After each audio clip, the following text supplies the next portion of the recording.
Hi everyone, this is Boomer for Caravel Gaming, and on today's episode of Hearthstone, whatever you want to call it, our Hearthstone release, we have the first video from our newest member. Would you like to introduce yourself to the people?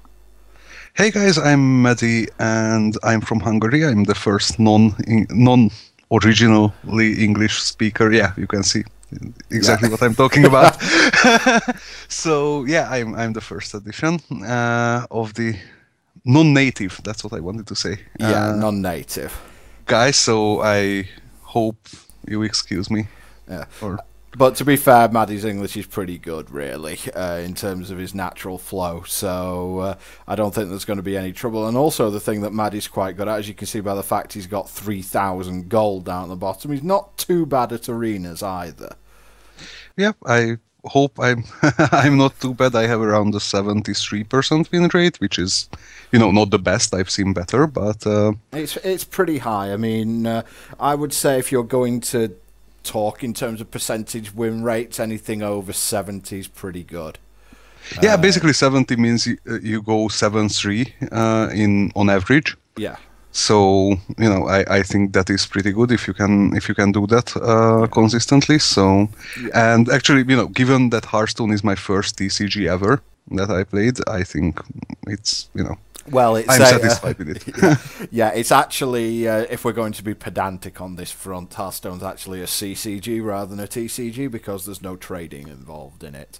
But basically, strategy-based card game. Anyway, you've recorded an arena for us. And speaking of going against the grain a little bit on this one, Maddy, one of the reasons we brought you on board is that you do offer, you've got a high win rate, but you do offer some alternative views on some cards and some of the characters in the game. Those of you who saw the podcast will realise that one of Maddy's first acts was to argue with Ribbo about how viable Rogue was in Arena. Yeah. I think Ribbo just argues with everyone on that one, to tell you the truth, but you can't really argue that he's been pretty good for a long period of time. So we're going to dive into the arena, spend some of your gold, and you fake us out a bit here because you go for the... you look like you're going to go for the warrior for a little bit, but you end up going hunter.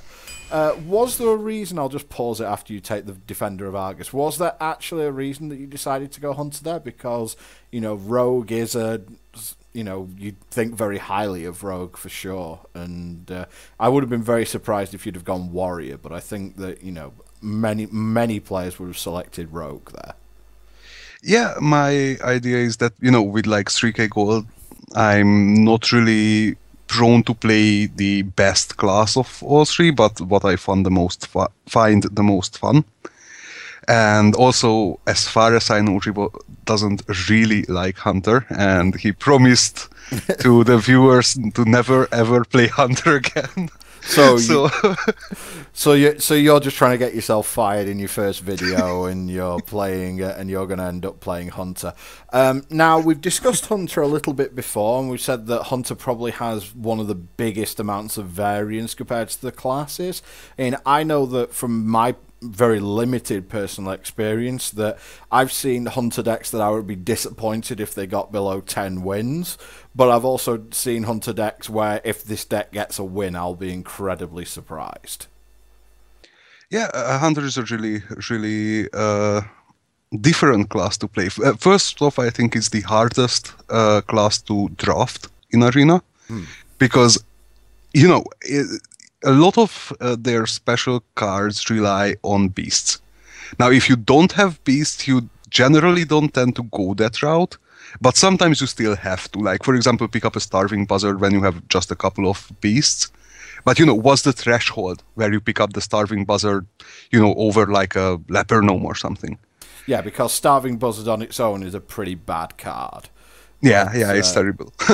Yeah, but with if you get either a couple of Unleash the Hounds, or you, like we see here, or you get like 2 or 3 animal companions or something like that, and then all of a sudden you're looking at Starving Buzzard and Unleash the Hounds is the quote unquote combo, the sort of where it's pretty much flame strike your opponent's board and draw 4 cards. Yeah. In certain situations. However, obviously, on their own, the cards generally don't do much, but when they're combined, they can be very, very powerful. Yeah, and also the second thing is that Hunter has a hero power that doesn't interact with the board. So you cannot control the board as as well as with like mage or druid or with even with paladin, because with paladin you create a 1/1 that has to be taken out because of the blessings. So you can basically have no interaction with the board unless you force your opponent to care with the board for you. Yeah. With putting them down to really low life, and that's why Hunter plays so differently. And I've seen almost all of Rebo's videos, and I know that he's a really board control focused player. Yeah. And that's what Hunter can't really be, because it doesn't have that good of a removal, it doesn't have the hero power for it, etc., etc. So that's basically, it requires a different play style, and with a different play style comes different drafting. Yeah. So it's really interesting that way. Yeah. So we'll go on with the draft. You do pick quite fast, but if we come across anything controversial, we'll discuss it. Yeah, here it's pretty much obviously Unleash the Hounds, because that's what you're going to base most Hunter decks around. Yep, picking up all the Unleashes. Multi-shot's about the only decent card there. Interesting pick here between Healer and Berserker. Yeah. Personally, I'm a big fan of the Berserker, but Hunter, as you said, it doesn't really interact with its own board, so therefore you can't like enrage it at will. So it probably if you could pause for a little, because that was a really interesting pick. The thing is that Hunter mana curves will always go. You will have a lot of stuff at 2. Yeah. Because you have the Buzzard, you have all the Unleashes there, and you have the Hyena. And you have a couple of 2-minion beasts like the Bloodfen Raptor or the Dire Doggy. Yeah. So it means that you will have a lot of 2-drop minions. So basically, that's why I went with Darkscale Healer there, because I think we're gonna have a turn to play no matter what, basically. Yeah. I mean, the counter argument I'd have to that is that Berserker is one of the best 2-drops just because of its Enrage. It's just such a beating for a lot of decks to deal with. So that would be the sort of counter to that, but I guess, with knowing the Hunter cards, the way you do it's probably one of the best things to actually go with. Here you've got a choice between Feng Creeper and Explosive Trap. Are you a big fan of the trap cards, or do you tend to stay away from them? I tend to stay away from them. They're pretty mediocre, because I think the only one that's actually good for its value cost is Explosive Trap, but then everybody knows it's Explosive Trap, so they just play around it. Yeah. So I mean, sometimes it's not possible to play around, but again, it costs 2, and Bluegill Warrior there, so you actually took the 2-drop on that occasion. Yeah, I'm actually not sure why I did that. I think Fang Creeper would have been better. And we get offered rubbish there, unfortunately. Yeah. Make up for it with Eaglehorn Bow, though. And now I wish I picked the Explosive Trap, obviously. Yeah. Well, Corehound's a beast, but I mean, you really don't want to be taking that if you can avoid it, right? Yeah, and also, all the cards that interact with beasts are, not... They're hiding at the moment. Yeah, and you can rarely play them correctly after Corehound. We're getting offered a lot of multi-shots here, aren't we? I mean, I think that's what, the 4th that we've been offered now? Yeah. But I think you're going to end up taking the Direwolf here, are you? Or are you looking at the 3rd? Yeah, Direwolf. Another pretty, I think 3 multi-shots is a little bit too much. Yep. Wow, it really wants you to have a Corehound. Yeah, it's... basically forces me to take the Corehound. Yeah. Animal Companion. Now, you're looking at the Maddy Bomber there, as we've begun to call it, but you end up taking Tracking. Yeah, I think Tracking is far superior at this mana curve. Yeah. Now, we've started picking up some beasts at this point, so you're now looking towards the Buzzard, especially considering like the other 2 cards are just wholly average at this point. Well, the other two cards are horrible. So, yeah, it's the buzzard. You have to remember the other members of this channel are British and therefore massively understated on everything we do. You thinking about taking a second buzzard here? Yeah, the thing is that we have a lot of 2-drops and not enough mid and late game. Yeah, I mean, mechanic isn't exactly awesome for that. No, it's a really bad, one of the worst 4-drops, I think. But I just can't afford to take another 2-drop at this point. Look at my curve down there; it's crazy. Yeah. So I have to take the mechanic here. As much as you don't want to, it's kind of a case. As I've kind of come to think of it, it's a Yeti in bits. And Boulder Fist Ogre there, obviously. Jeez, what a bad pack. I mean, are we just it's actually a really interesting pick here. Are we just going to take the boar because it's a beast?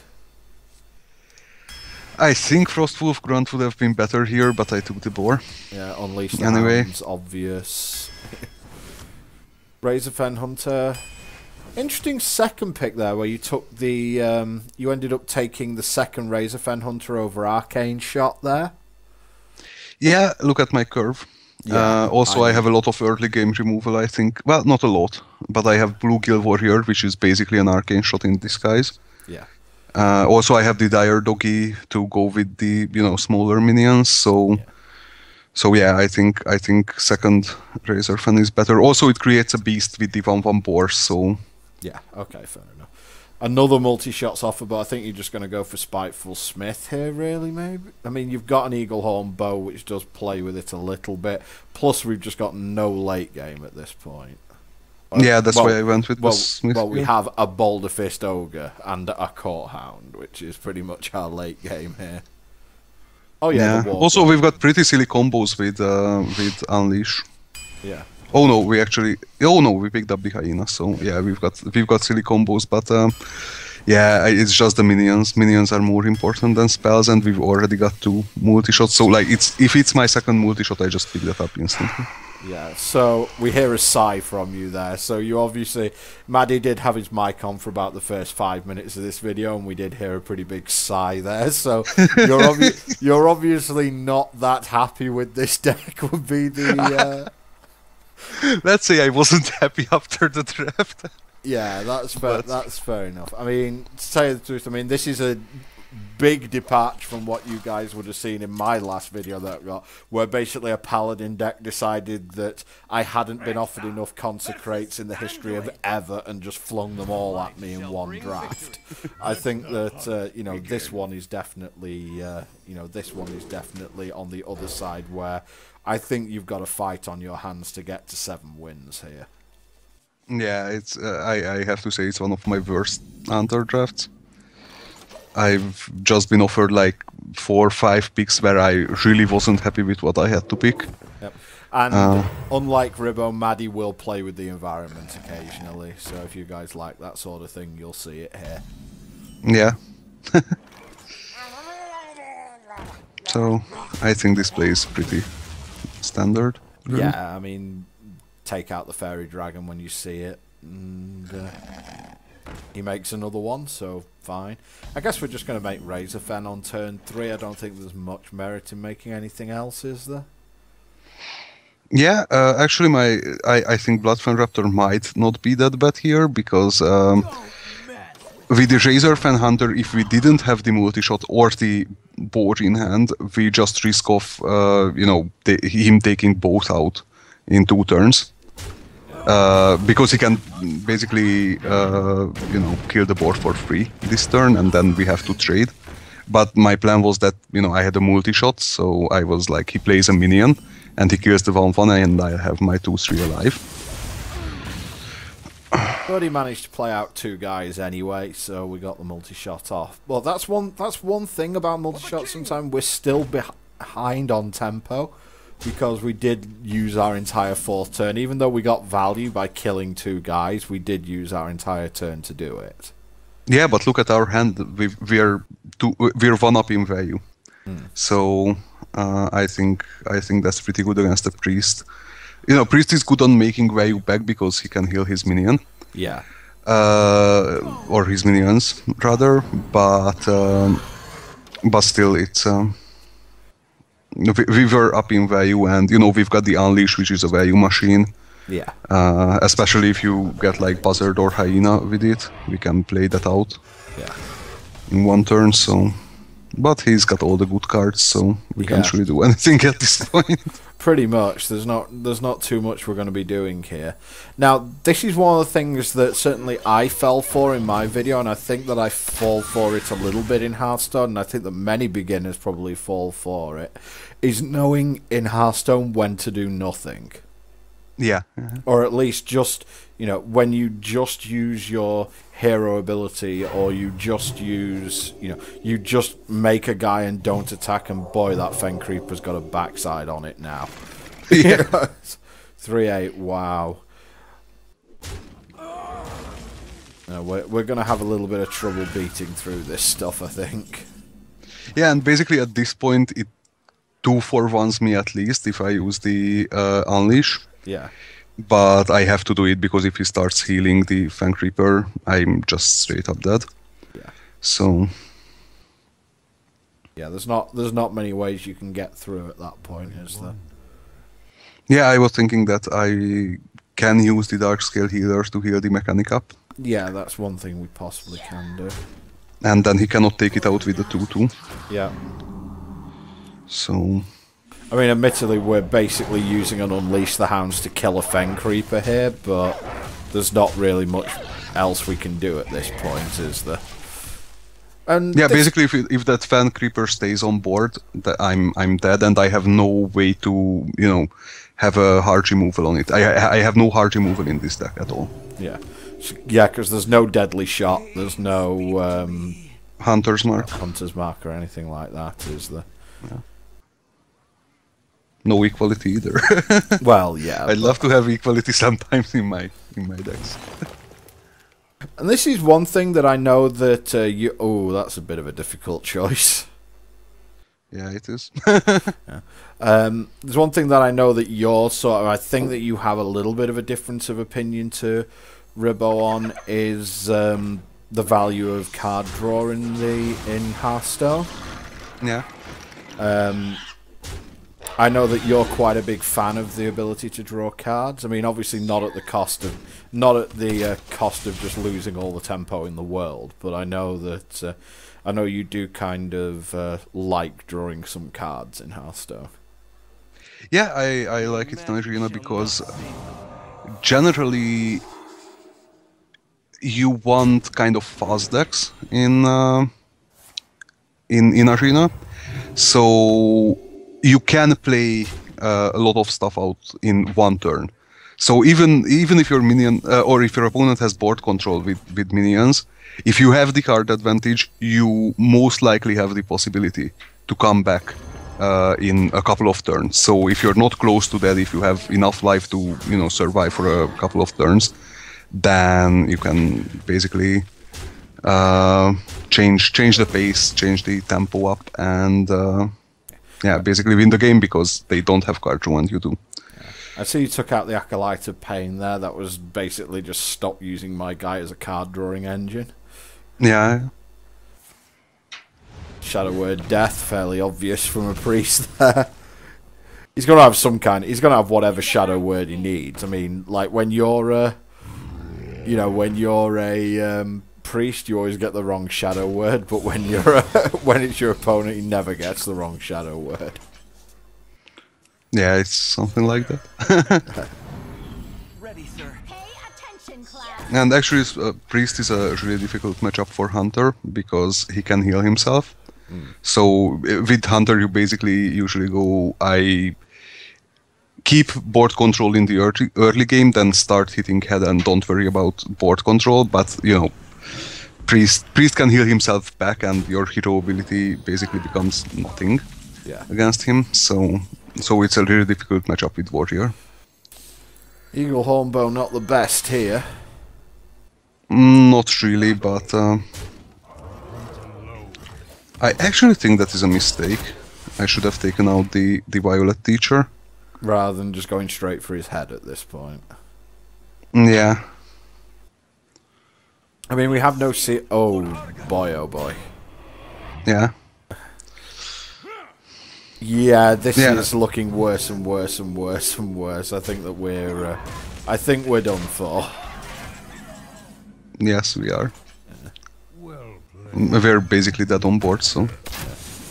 And Maddy will play all his things out.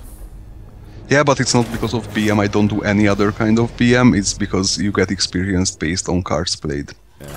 I don't consider playing your cards out as BM if you have obvious lethal or if the opponent has obvious lethal. Well, if you, I mean, the thing is, if you do it quickly enough, it's not really a big deal. I keep forgetting that Ribbo's played so much Paladin that he has actually got it to level 60, so can't level it anymore. Well, you've got a combo in hand. Yeah, and I've got a tracking also, so that's a keeper. Yep. I've got the combo in hand, I've got a turn 3 play, and I can track for a turn 2 play. Yeah. Or track for a turn 3 play and coin out the companion, so that's actually really good. Voidwalker's, you know, I really like Voidwalker from Warlock. I think it's... although I think you have to basically decide what type... Warlock seems to me like a class where you really have to sort of decide what you want to do with it. Yeah. You know, it's a case of, like, you can have, like, Voidwalkers and all the defensive cards with it, or you can go, like, just totally psychotic aggro with it. I personally don't really like Voidwalker because it's not that different from the 0-4. It doesn't do it doesn't get enough value. It doesn't take out the 3-2, and the 3-2 takes it out. So I mean, I guess the what was before? Oh, you got the 4-2 haste, nice. Although I guess not nice. I guess the whole idea was is if it gets you know, if you can put like demon fire on it, turn 2 or something like that, and you just have a 3-5 taunt. I mean, admittedly, you're opening yourself up to getting 2 for 1, but if you don't, if your opponent doesn't deal with that, then you have a major problem on your hands, basically. Yeah. So what are you thinking at this point with questing adventure on the table and us having no, like, no hard removal? I think Razor Fan Hunter is pretty good here because last turn, if he would have had a Mortal Coil, he would have played it.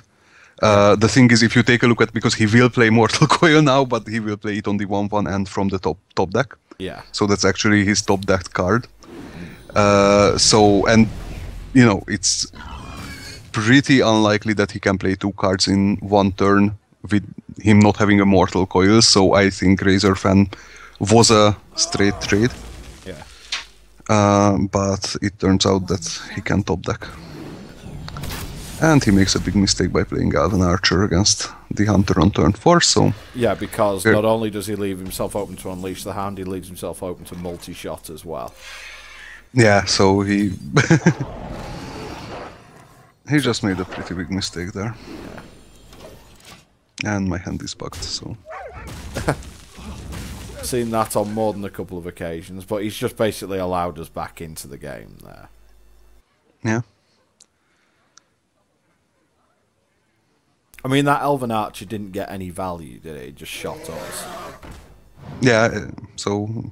Well, it got value because it takes out the Buzzard, which is, you know, pretty huge for an Elven Archer, but... I mean, the Buzzard's already drawn, like... The Buzzard's already drawn us 2 cards, right, on that front. Yeah. And you're desperately trying to get your hand to behave at this point.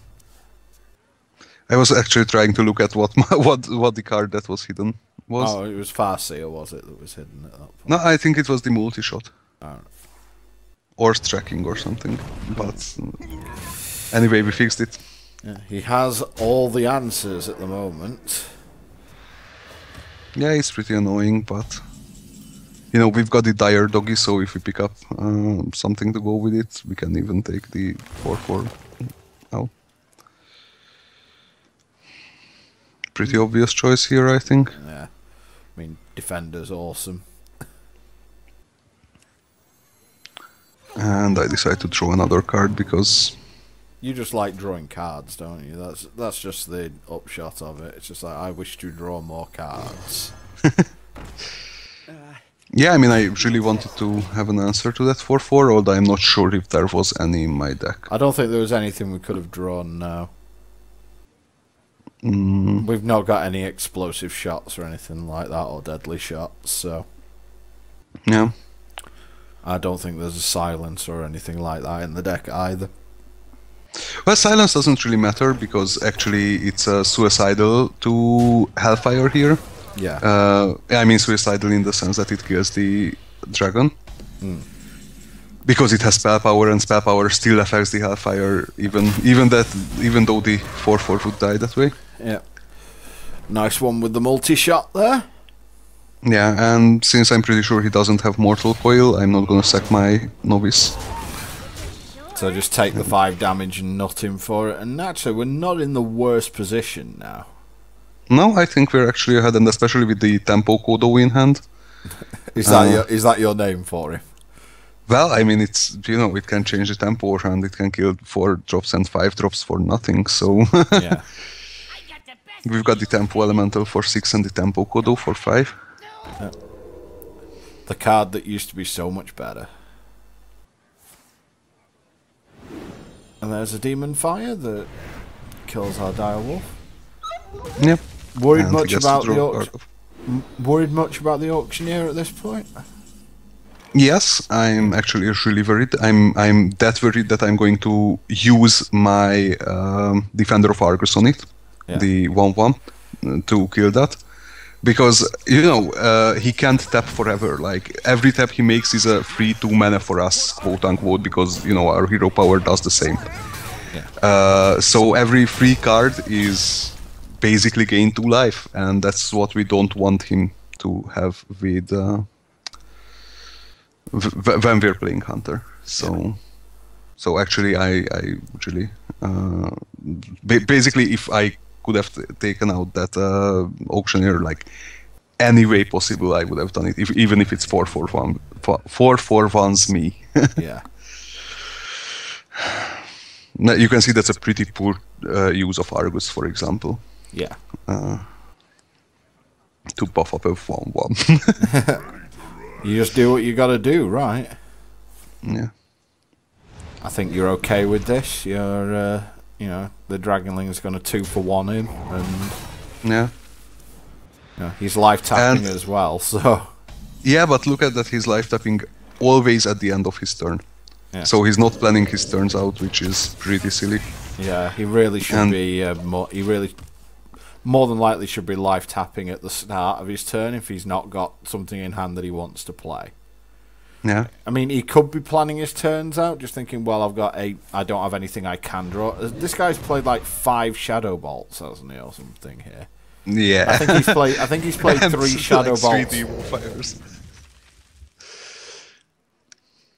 It's like, must be nice. Yeah, but he had no minion quality to speak of, so... All he needs now is to turn it. Speaking of minion quality, Yeah. all he needs now is to turn into Jiraxxus. Yeah, he's not gonna do that. Spoiler alert.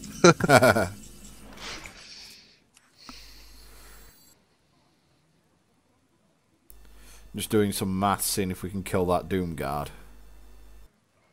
I don't think I want to kill that Doomguard. I want to make him unable to tap. If I can. But I don't think I can. I can deal, what's that, 5 damage to him at this point, which is not enough. He still be able to tap. So just make the hyena bigger and threaten him Yeah, with being... Actually, I was afraid of another Demon Fire, so I decided to buff my hyena. I mean, he could have Soulfire. Truth is my Yeah, he could have Soulfire, but, you know, that takes it out either way. He taps down to 3. How risky. Yeah. Although, you know, against the Hunter, 5 and 3 doesn't really matter. Because, you know, I think kind of the only direct damage is Arcane Shot and Kill Command. Yeah. And both... Well, actually, Arcane Shot kills him now and with the hero power. Yeah. But, you know... I guess he was like it doesn't really matter. But you passed it in the draft in favour of something else anyway. Yeah.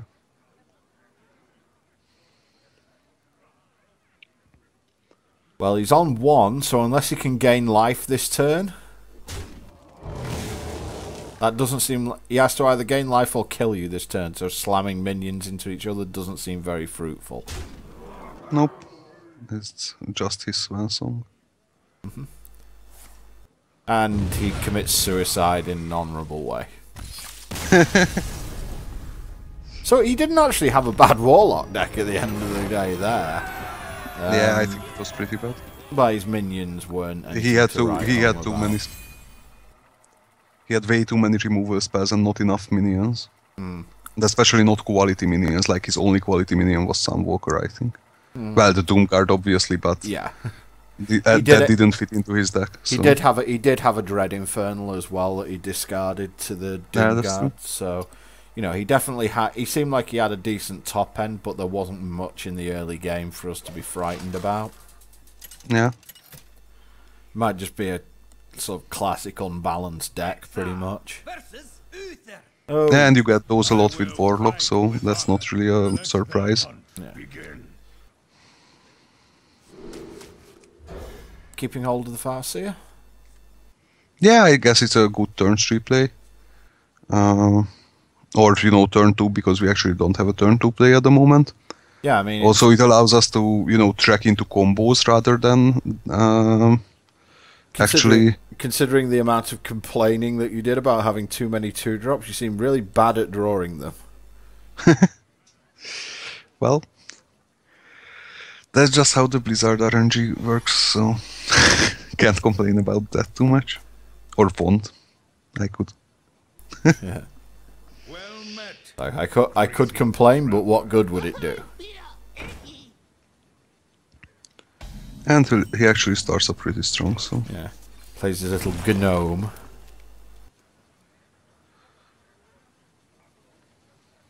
In multi-shot feels quite good against Pally. Yeah, because of the Leper Gnome, I definitely want to coin out something on turn 2. I don't want to just, you know, go ahead and use hero power and that's it. So I went with the 4-drop, the turn 4 play, rather than the turn 2 play. Looking at probably turn 2 play. Yep. Looking at probably Razorfan here, just... Yeah, with, you know, 2 2-1s on board, I definitely go Razorfan. Yeah.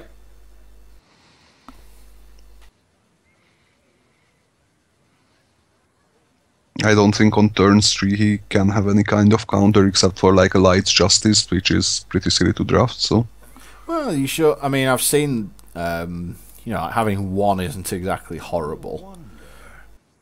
No, it isn't, but it's kind of by far the worst weapon for Pally, and you know, with Pally you generally get better cards than that. I'd say it's a subpar card. It's not like a card that I'd never pick, but it's definitely subpar. I'm not sure if that wasn't a bit of a waste of a Divine Shield there, to be honest. That was a huge waste of a Divine Shield. Remember, understatement. And please excuse my mistake. I healed myself for 2 rather than 3, and then dealt myself 2 damage. So, good game, Maddy. Good game. Yeah. Well played. But he plays a little bit into multi-shots, so... Yeah. I mean, this is one of the things we kind of have regarding Gnomish Engineer as a turn 4 play.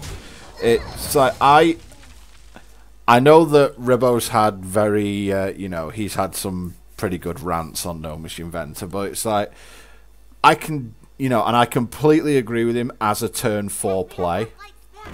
Yeah. You know, I really think that as a turn 4 play, it's not a good play. As a turn 8 or 9 play, you know, when you're both off the top, it's like, it feels a bit better then. I think the same goes with Arcane Intellect for a mage. Basically, you know, if a mage casts Arcane Intellect turn 3, a lot of the time you just chalk up the win, because they're just literally handing away giving away tempo. Whereas if a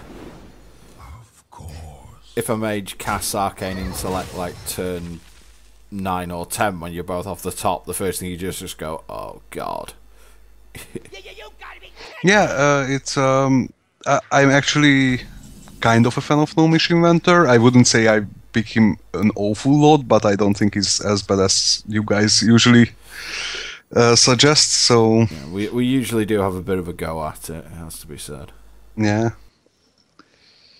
So that's a really interesting turn here. Sorry to interrupt the train of thought, but I actually decide to stall his Venture Call this turn and also keep the 2/2 out of Consecration range. Yeah. Because my board is extremely vulnerable to Consecration, and you know, if he attacks into the 3/3, which he definitely should, Yeah. I can just take it down with my Eaglehorn Bow next turn. Yeah, I mean, the other thing is the Venture Co is just crippling his ability to cast multiple creatures. Yeah. And he actually wastes a silence on that this turn, which is pretty funny, because I'm not sure why you'd ever do that. I mean, I guess he sees that on board you have to 2-for-1 it if that's the case, but, you know, you must have something in your hand. You have 6 cards in hand. Yeah. And also, you know, even then I can't have a 7 attack guy on board while I have 1 taunt that will be taken out by every Peli card ever in history, so Yeah. it's really not that big of a threat. And then just beat him down for a bit. Yeah.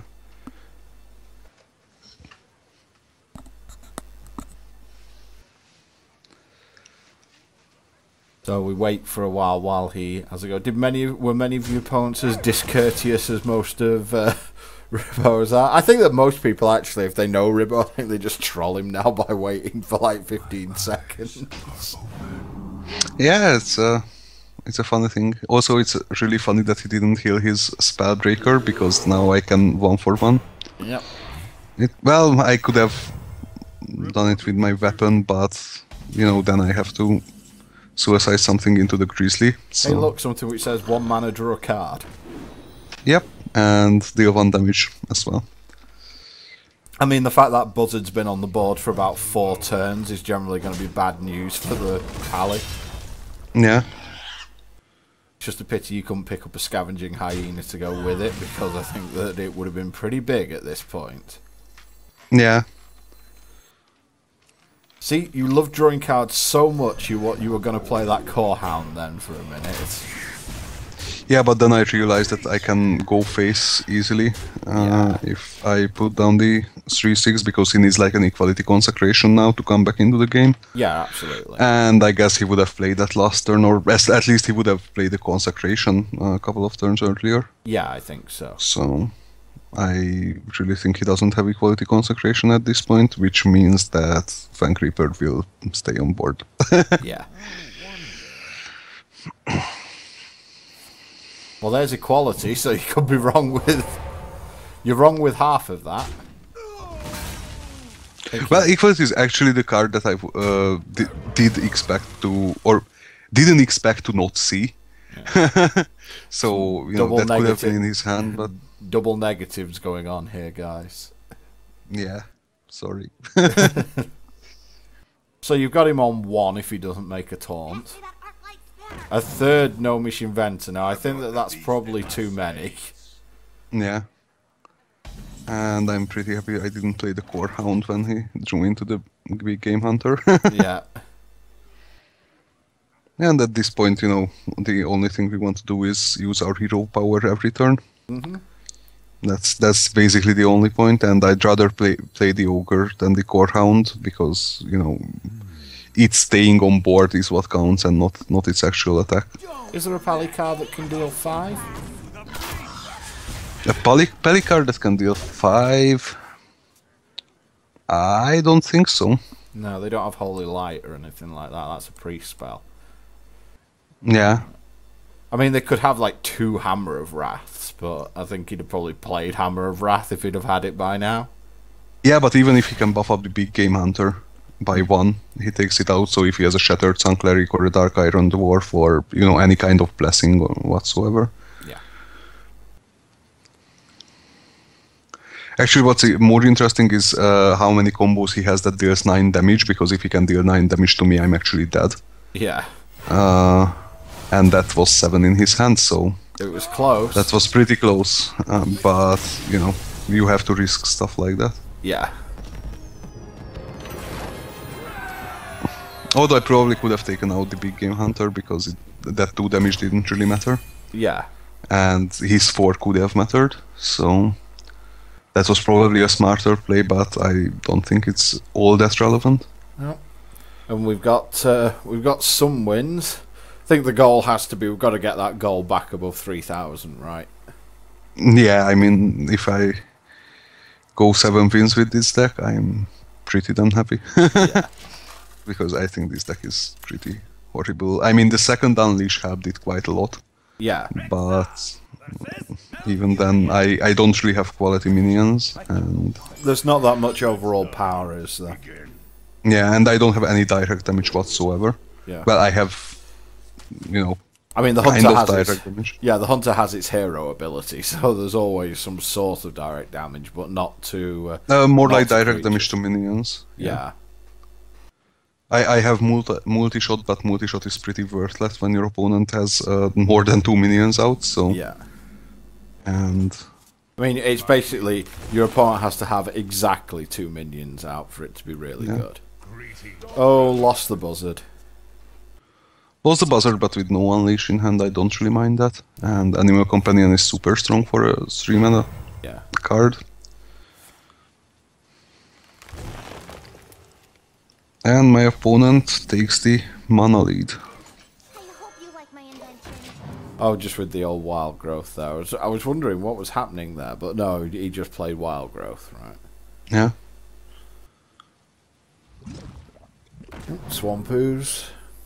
Nice of him to play that before we found our Eagle Horn Bow. Yeah, and it's actually really good that he didn't take out the 1-1 because now there's two animal companions that can help us. Obviously, we got this third one. Yeah. Why wouldn't you get the one that doesn't help you?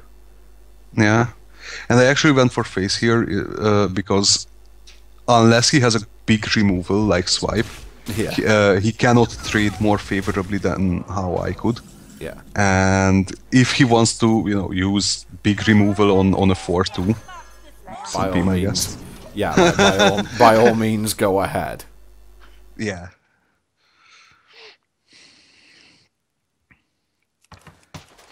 Oh, and Maddy's breaking stuff again. Yeah, I usually break stuff. And not just in Hearthstone. No, but that was a secret. That is a secret. Yeah, fairly standard play Fang Creeper here. Yeah, and actually what's really good is Druid has no capabilities of dealing with huge creatures. So really, no. basically except for Naturalize, which is a really bad card, he can only deal 5 damage in direct damage. Well, 6 with his hero ability, let's say, but even then, it's, you know, big minions are really good against Druid. I mean, we can use the Direwolf to kill the Gnomish Inventor here. Yeah, and that's what I went with. Even though, you know, Silverhand Knight is pretty good, I'd rather not have the 2/4 on board. Yeah, and you can just heal up the Fang Creeper and just have really good board position now. Yeah. So basically, you see, I had to make a suboptimal decision because of Gnomish Inventor. Because I wanted to take it out, so I had to pick the Dire Doggy. So I guess that card is actually pretty good. Gnomish Inventor, and you know, I mean, it was free for me, but it was also free for him because he got a card. And I actually decided to put down the 7/7 because then I can, you know, take 3 out that comes on turn 8. Yeah. Yeah, because that was something that, you know, my first thought when I actually saw it was could have taken out the Sea Giant there with the Defender of Argus, but it's like you are trading 2 guys for that. Yeah, I don't really want to do that, and he's on pretty low life. He can only attack the Fang Creeper. Yeah. You know, if he could have dealt with the Fang Creeper, he would have done it. So he probably has to attack into the Fang Creeper, and then I have was that 13, 15 damage in hand, or on the board. Of course, you could just make Argent Commander. Yeah, but that's not bad because I have multi-shot. I have the hyena to profit from the death of the dire doggy. Yep. So also I could have picked up Unleash, which would have been really fun. Yeah. Bang. Yeah, I just wanted to make sure that I don't sack my dire doggy before I attack to the face, because that's Yeah, it wouldn't have been the one first time. damage. It wouldn't have been the first time I've seen that, because I've Yeah. done it. I think I'm pretty sure. Me too, on several occasions. Yeah. These are the tiny things that can matter in Hearthstone, and Yeah, they can. They can definitely matter. What to do? Tazdingo! Damn you and your taunt, and your second swipe. yep, second swipe is never that bad. But at this point we're once again taking the attitude of pinging every turn, Yep. because he's only on 8, so yeah, he's got and to do every turn he's gonna have to deal with my board as Yeah. well. So even if he armors up every turn, he's dead in 6 turns now, Yep. and also has to deal with everything I put on the board. So Swipe And, number 3. Holy crap! yeah, How lucky. But I and think actually he's still going to end up. I think he's probably still going to end up dying, which is the sad thing. yeah, it pretty much looks like it. And I play the valueless Kodo, which I do very rarely. Yeah.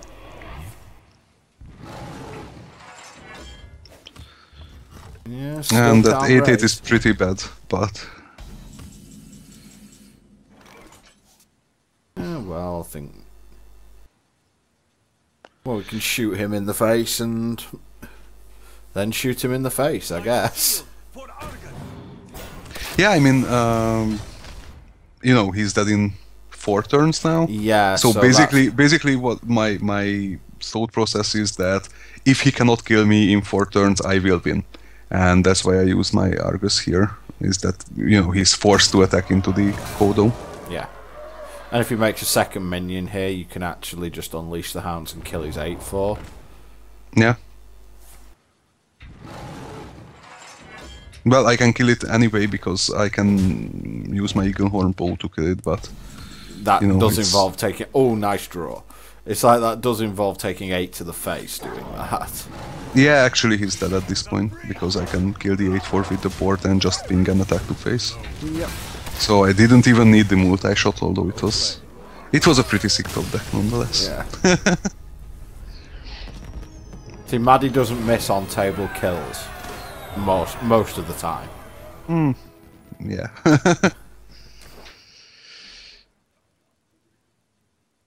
So 3-1. And actually, I'm pretty happy because I was really down after my first loss. Losing to a priest, which is a pretty weak class and all. I mean that's just weak, losing to a priest.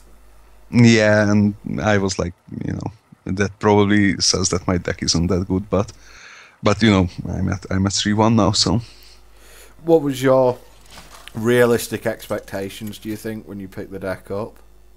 I think 5 and 3 should be average for this deck. Versus Gul'dan! Like 5 and 6, depending on what time of day you play and how is the Blizzard matchup works.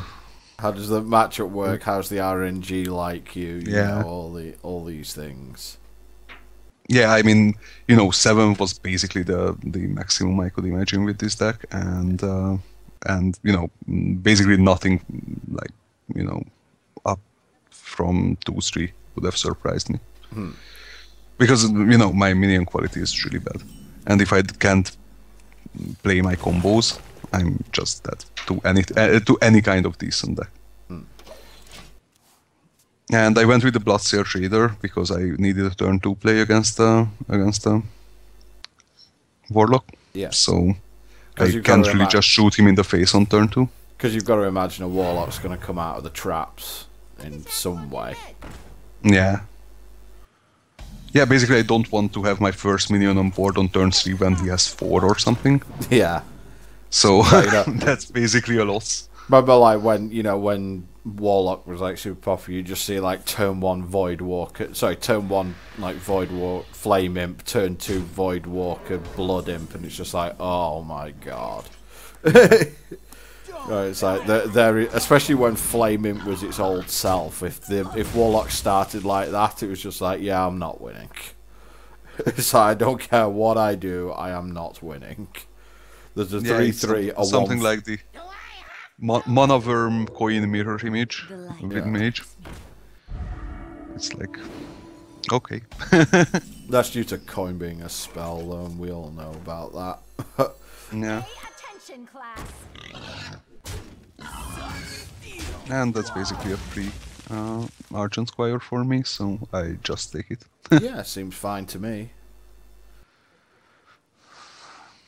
And you know, next turn I probably play Tracking Argus, so Tracking gives me a 1/1. Yeah. Which I can make into a 2/2. Sounds good. But then... Not the most value out of an owl I've ever seen. Yeah, but it's still, you know, he cannot take it out, so... Yeah. Tough decision there.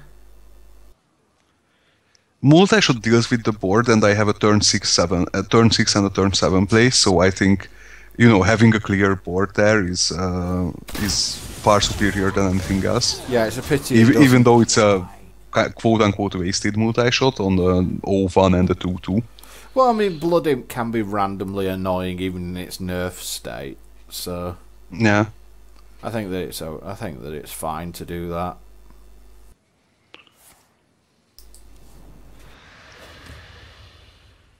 Yeah, but basically, I generally think like, you know, my opponent couldn't deal with my board, therefore he probably has no solution to it. Yeah. Which means that if I can keep my board intact, I really would like to do that. Yeah.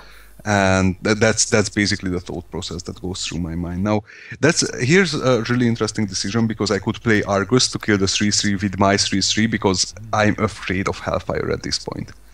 And I decide against it because even if I play the Ogre, it remains a 6/4, I think. So if he Hellfires, you just beat his head in with the Ogre, basically. Yeah, he has to have a Soulfire, basically, or a Shadow Bolt next turn, but even if he has a Shadow Bolt next turn... So he basically can play Hellfire, Shadow Bolt, or Hellfire, anything else to get rid of the 6/4. Yeah. But at the moment I was really considering playing the Argus and just playing around Hellfire, because... Just playing around the second Hellfire, basically, here. Squire, attend me. Ready, sir. You smash. So I love the whole like Ogre emotes that they do, you know, the whole Ogre mage with the 2 heads and all that. I love that one. Gonna have to start one of these videos one of these days. If it's a 2-person video, just start it as the Ogre Magi. Well, we can do that sometime. Yeah. And he has a Shadow Bolt, but that's not good enough.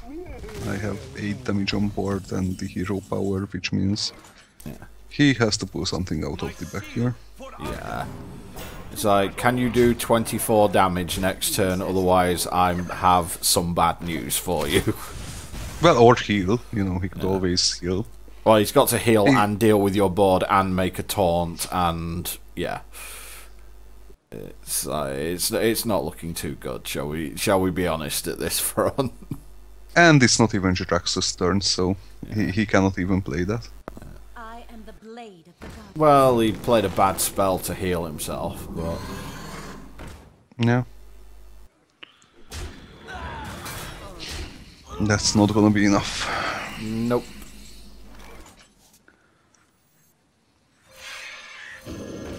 And see, that was BM. Yeah, I just want to draw cards. Yeah, that was BM. I mean, we could probably start like a massive discussion for the next, certainly for the next podcast or something like that. It'd just be like, you know, what do you guys actually consider to be, you know, what is actually considered to be bad manners in Hearthstone? For fun, that's a really interesting conversation. But on the other hand, I don't think it will change like anything whatsoever. Like I think people who do BMs will just do BMs regardless. I think that's certainly true, but it's like, you know, sometimes, you know, you can commit a faux pas if you don't know what the official sort of, you know, line is on that front, like what's considered or not. It's like, personally, the one that I mean, I don't mind people using emotes because you can just squelch them. Yeah. So, you know, I'm really not that bothered about people using emotes. But the one thing that I'm not a fan of is people who just AFK because they're losing. Yeah. It's like, I really don't like, because that's just wasting time. Yeah, I don't think that's BM. That actually should be reportable and illegal. Oh, right. So I've got the Buzzard Unleash combo in hand, so at this point I'm gonna eat some damage. Yeah. Because, you know, it's one of those things for me that where, like, there's a concede button, just use it. The only reason that you AFK'd is because you're pissed off and you want to annoy your opponent, basically. Yeah.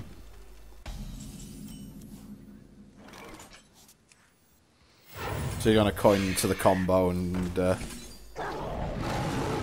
Yeah, actually I think I made a little bit of a play mistake here and should have taken out the 2-2 rather than the 1-1. But... Yeah, I think either way... You know, Yeah. I think either way you're losing your Buzzard next turn, so... But this way at least you get to keep a 1-1 around. Yeah, basically if he has Consecration, now he has a 2-2 on board. And, you know, he probably doesn't Consecrate last time. So, basically I sacrificed a good chance to take out the 2-2 for 1 damage to the face, which is pretty silly. Yeah, I mean, although it does mean that you keep it... I mean, I don't think we have anything that takes advantage of it, but if you did it, I mean, like, if you had a Hunter deck where it's like, well, it means you keep a Beast on board. You also have Scavenging Hyena there, so... It's like, you know, that could have something to do because you're going to, like, slam your Beast into probably the 2-1 this turn, so now you get a 4-3. Yeah. So I think there's definitely... Well, I actually have a 6-4. Oh, yeah, because you've got Stone Toss Ball there as well. So. Yep. All the things.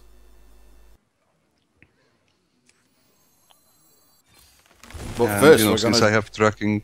But first we're going to draw cards, just cause. It's not actually drawing a card, it's really interesting because in terms of overall value, so like value in terms of your whole deck, tracking is always a 3 for 1, actually. Because, well, I mean, you know, the 2 cards that you don't get chosen are actually discarded. Yeah. So you can see, I think I'll hover over my deck in a couple of turns and you can see that I will have 12 cards in my deck. Yeah, I mean the. Oh yeah, you could see that. You can see that here. Sorry. I just think that third 4. The selection that it gives you is just way better than the value of a single card. Yeah.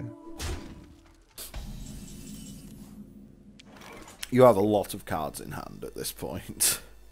Yeah, I have options, and I definitely want to at least pop the Divine Shield of this 3/3 because. If he plays a Blessing of anything, that should be game over for me. If I don't get the shield off at least, but I decide to kill it because... I mean, it's like our rule number 1 of facing paladins. It's like just kill everything they play. Yeah, exactly, and you know that's one of the biggest thing I've learned from Ribo is that never leave a paladin with a minion. If you can do that, or if you have to do that, make it on turn 2 with them not having the coin. So that's about all you get. Yeah. Cool story, bro. If he doesn't have any more creatures in play, that hyena would be massive. Yeah. You know, roll the dice, see if you can actually get the 4-2 with charge.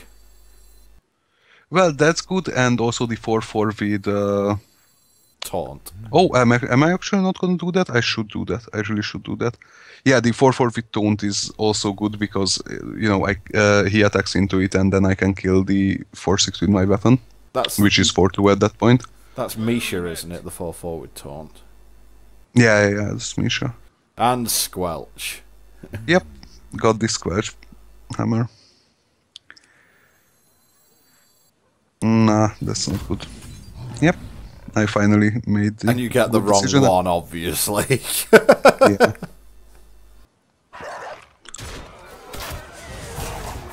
And I decide to go for face because, he's kind of forced to take the 7/2 out at this point because if he doesn't, he eats 12 damage next turn. Yeah. Or, around that. Something like that. He eats a lot of damage. Yeah. And he can't be sure I don't have kill commands in my hand or something like that. Like, kill command is actually one of the biggest threats that hunters have. Beasts on board. That was one of the plays, the way you played the Unleash the Hounds turn was basically like, if you did have something like kill command or something in that region, that it would probably have been a superior play under those circumstances. But because we don't actually have any cards that can take advantage of it, yikes.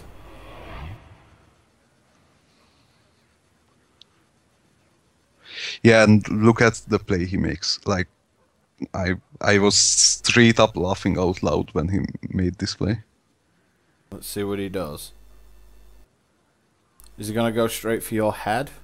Wow. Yep. And I actually didn't PM him, but I was really tempted to. Make a million I've got a guys. hyena. That is going to be a hyena. Yep. That was super silly of him to do that.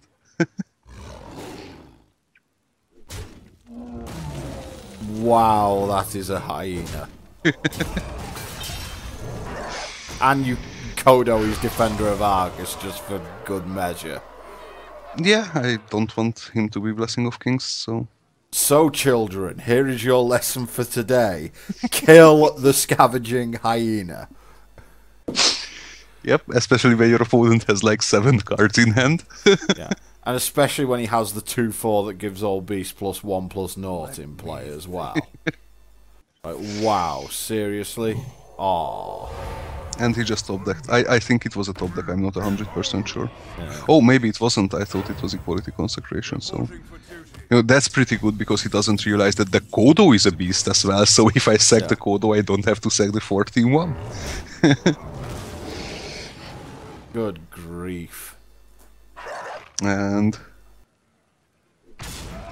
one of the...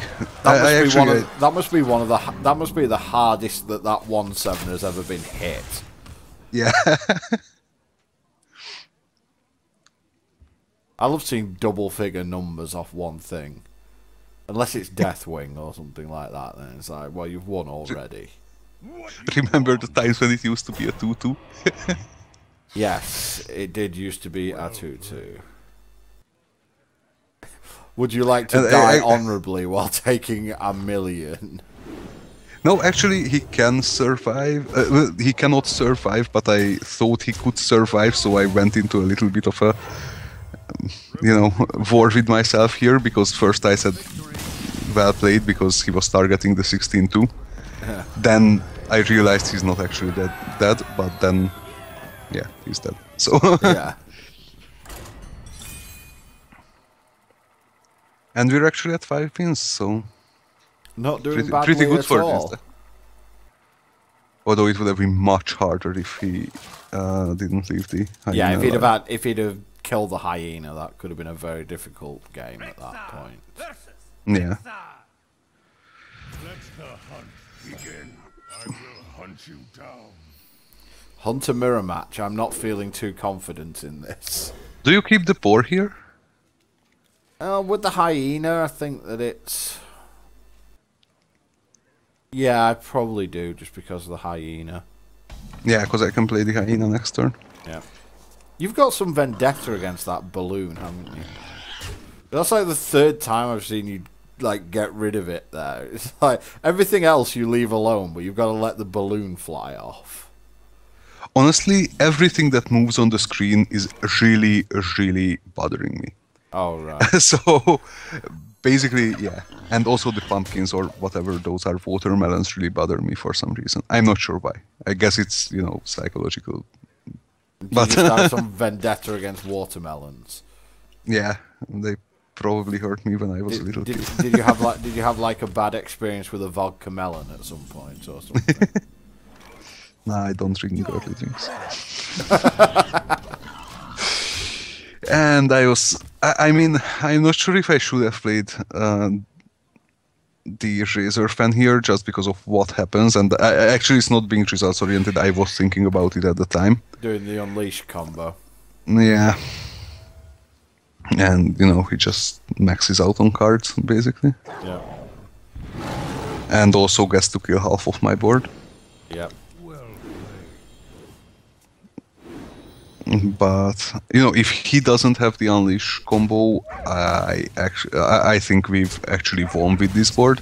Yeah. And if he has the Unleash combo, we're in pretty bad shape, but it's still not like super over. It's just basically over. It's just mainly over, yeah. Yeah. Like turn 4 with 9 cards. Good luck against that. We're just mainly screwed, rather than completely screwed. Yeah. We have a chance. Snowball's one in hell, but Yeah. Oh, fine, make a Yeti as well, Yeah, at this point, it's like go for face or go home. Basically, Yeah, we cannot win by board control. Like, we have absolutely zero chance of winning. It's just like drop taunts and head for face. Yep. And hope he puts down like a 2-7 here that we can Kodo. We're hoping for a lot of things, aren't we, here? Yeah.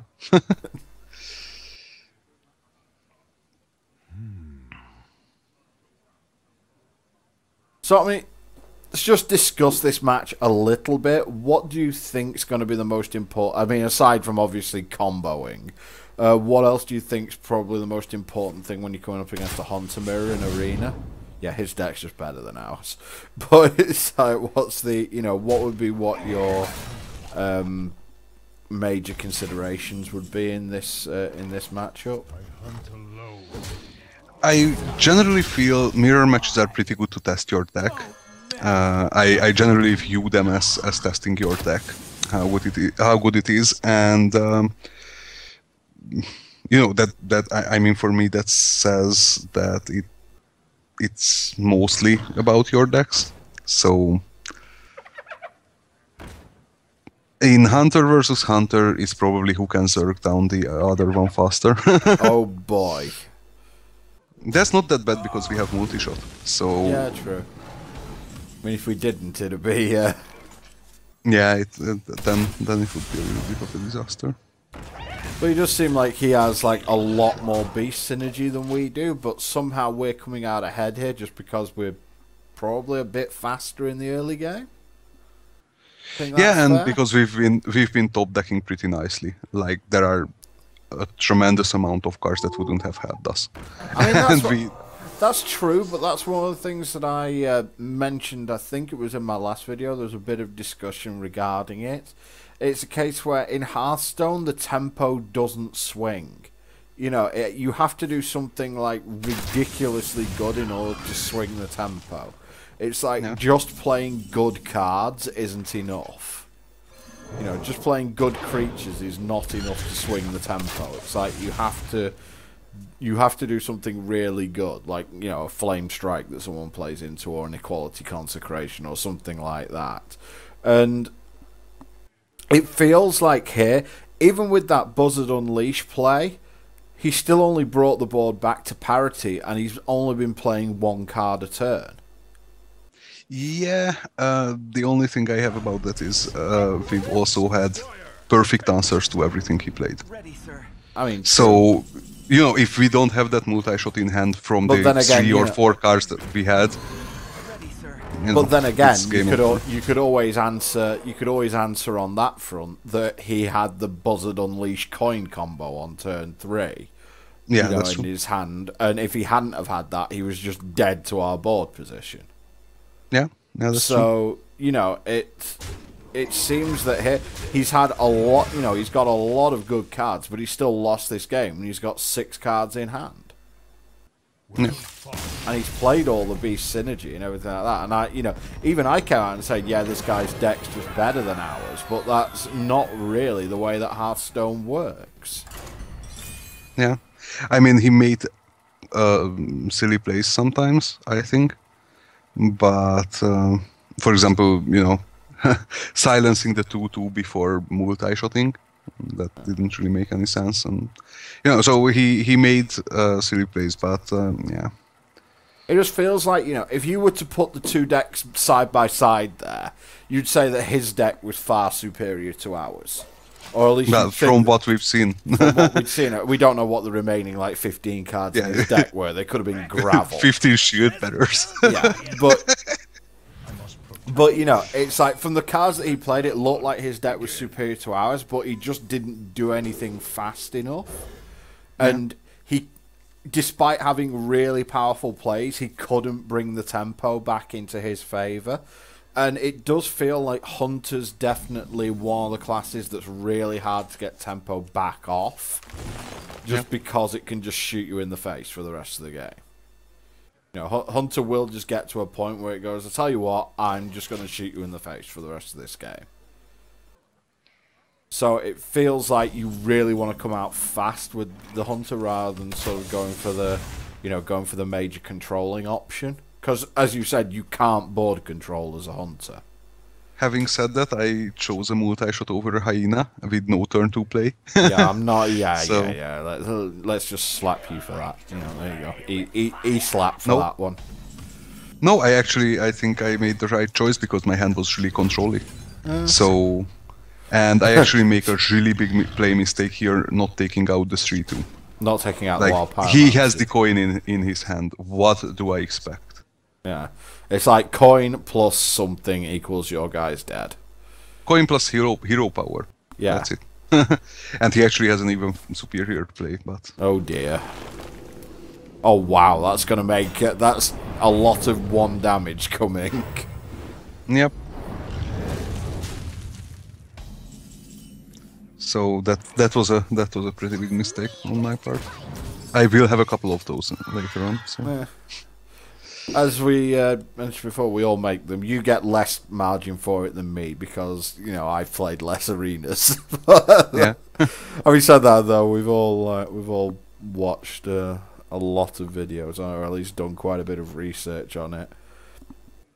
I'd hope I'm better now than I was when I first started. Especially you guys can. Oh, thanks very much. It's like you guys can actually go back in time and see the Ribbo Coaches Boomer series. It's like God Almighty, I didn't even know what the cards did. It might, to be honest though, we will be continuing that series. At some point, I'm going to record a boatload of arenas, and then Ribbo's going to just abuse me for like 8 hours or something. So, you guys have certainly got that to look forward to. Yeah. I think we might let him abuse you as well on a couple of occasions. Oh wow. That could be fun, I think. For you. Yeah, obviously. I've got to get my own in at some point. No, I secretly would really love to make vids with Rebo, but I that's a secret. You could Don't tell him that. you could have beard wars. Yeah, we could definitely have one, but I think he would win that one as well. So. Well, yeah, as you can see, he's currently on the board now in the form of Joe Winyatu.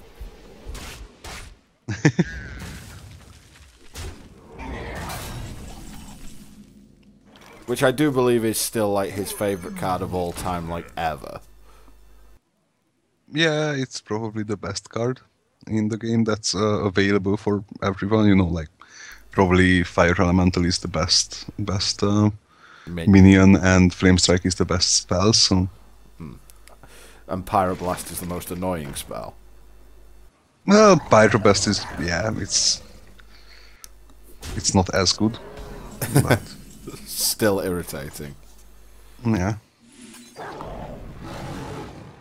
That's an unleash. And we keep our 6/7 intact, which is, you know, basically the goal of this turn. Yep. Yes. And pow. And we can even take out the damaged golem, so 6/7 remains untouched, and while that's the case, it's, you know, our game. Yeah, it's really bad news for a druid, the fact that you've got a 6/7 sitting around. Yeah, and actually Unleash got the, or Unleash and the multi-shot got the value back because he was in, I think, a 1 card or a 2 card value advantage. Yeah. So, yeah.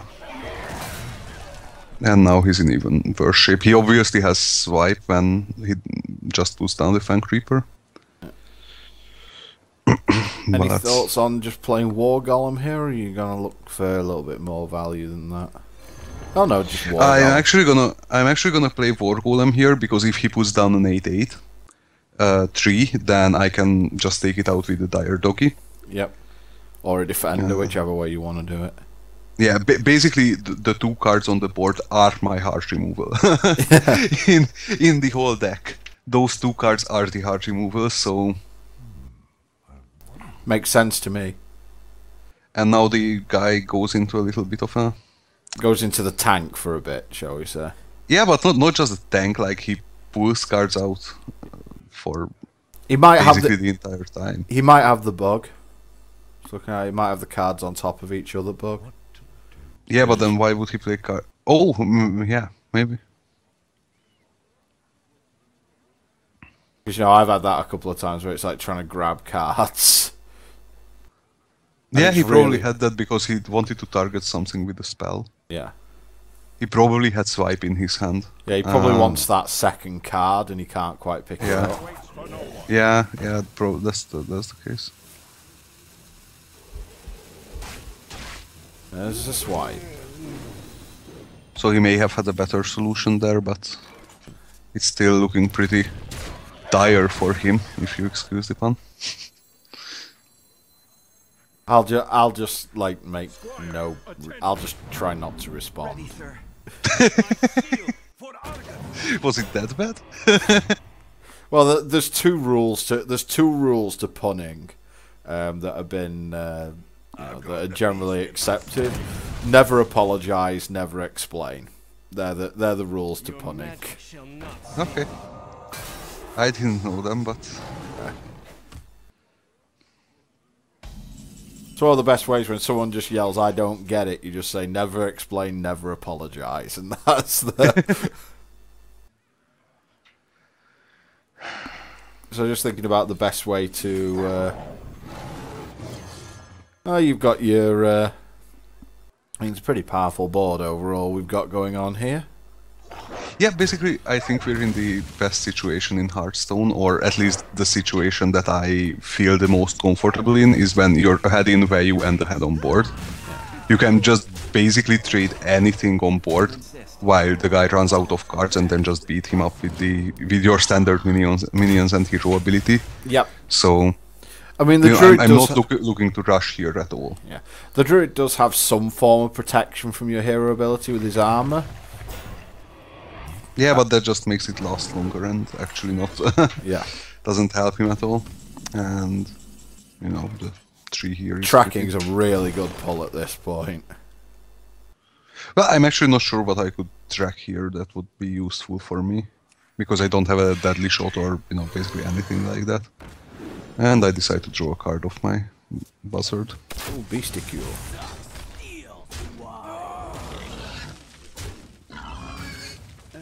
And I just let the doggy train rolling. And there we go. So, he could have Starfall, wouldn't be enough. Nope. He could have swipe and hero power, but even that wouldn't save him. Mm-hmm. I don't think it would. Yeah. Here comes Maddy Bomber. Didn't do anything. I can see. Yeah. He's You usually really love that Maddy Bomber, don't you? He's really bet. Well, the thing is, you're one of. Oh, and you got the total dominance as well. Wow. Yeah, I had that. I just think that you know, I think it's between you and Lee as to who has the best luck with Mad Bomber. It's like mine's just terrible. It's like can see like some of my videos for like just some of the most bullshit stuff that happens with a Mad Bomber, especially when it's combined with a knife juggler and never hits me. Just like wipes my board completely. It's just confirmation bias. Yeah, obviously, but stop trying to turn this into something intellectual. Oh, sorry. Should I have fart jokes as well? No, we'll let's stick with intellectual. Okay. Oh, and that's actually not the best start against the mage. It's not great, is it? A load of X1 stuff. Yeah. Actually, Racer Fan Hunter is not that bad, because then he has to spend his turn 4 pinging the 1-1 if he wants to get rid of it, so... Or turn 3, sorry. I mean, you've got the combo, but if it's a controlling mage, you're probably not going to get to use it. Yeah, it's... Come on, Frostbolters. Or Pingers. Oh. Although I guess... No, but he does... It's really weird, and a lot of people do it, and I'm really not sure why. Is that he coined out a 2-drop, and as you will see, he doesn't have a turn 2 play. I mean, it's one of those things with mage, you always figure that you can follow it up with your hero ability, but that just feels like a waste of the coin. You can always accelerate out a 4-drop on turn 3. That feels a bit better. You know, if you make like a turn 3 Yeti or something like that, or a turn 3 Ogre Magi when you've got a Fireball or something like that in hand, you know, that feels better than just having a 3-2 on board and because you know, if we had Arcane Shot or something like that, it's like he just loses his guy, and now he's lost the coin as well. Sorry to interrupt, but please pause and figure out what would you play here, because I think. Oh. Yeah, you've got the Starving Buzzard down. Yeah. Yeah. Darn. I mean, you're kind of looking at... I mean, I'm just thinking here, you could make... Let's talk through our options first. We've got make the Eagle Horn Bow. Yeah. Is an option. Make Violet Teacher, that's an option. Yeah. We can't multi-shot, so that's obviously not an option. And then we've got Unleash the Hounds and Bloodfen Raptor as possibilities as well, especially that can go with the Buzzard. Now, the Mage has a secret in play, so because of that, I think we definitely have... Excuse me for a second while I try and resize the video correctly, because it went a bit wrong. Let's... The Mage's Secret, what's the worst that can happen to us with the Mage's Secret? The one that I think I'd fear most at this point is Mirror Image. Yeah. So, with that being said, we'd want... If we play a Violet Teacher, that could be a disaster if it's Mirror Image. Yep. So, at this point, I would want to give the worst minion possible, which would probably be Starving Buzzard, because it's just a 2-1 to a Mage. It's not like a Mage has many beasts. Might have the odd Bloodfen Raptor. And also, this we can either unleash or make a Raptor after that, and that's the kind of thing... Or we can just shoot the Mage. So... That's something that I'm kind of interested in getting your opinion on, is what the second play is.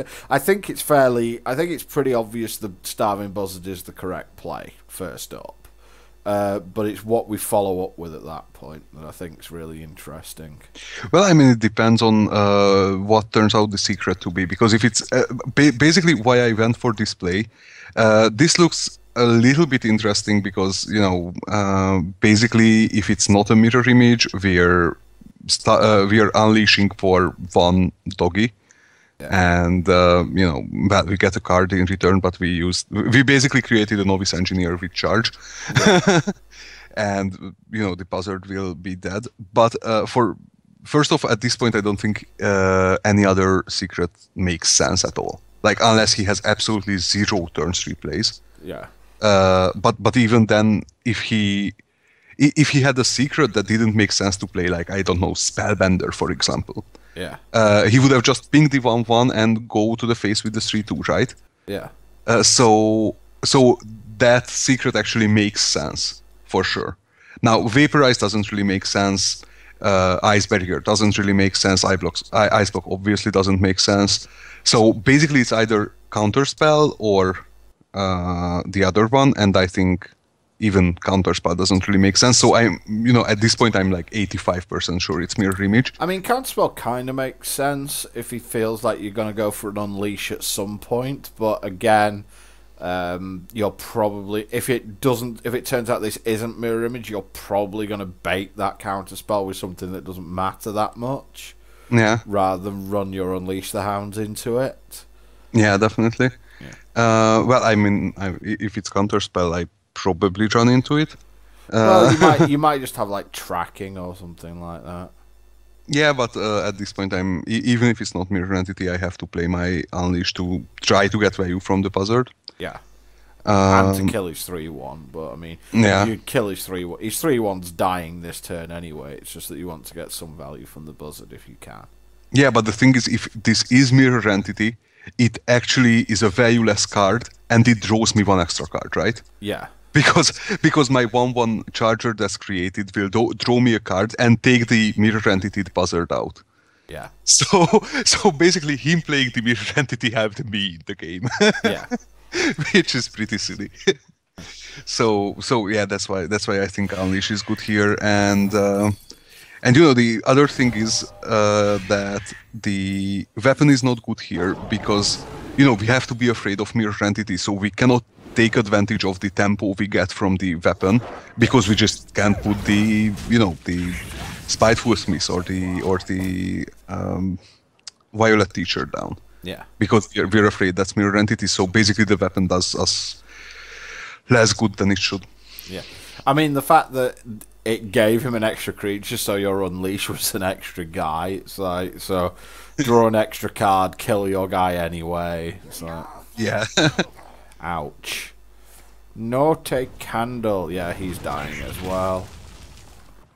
Yeah, I mean, the Buzzard has to die at this point. I mean, like, if he doesn't It's also really good because the Buzzard has to die and he has no minions on board, so he has to ping.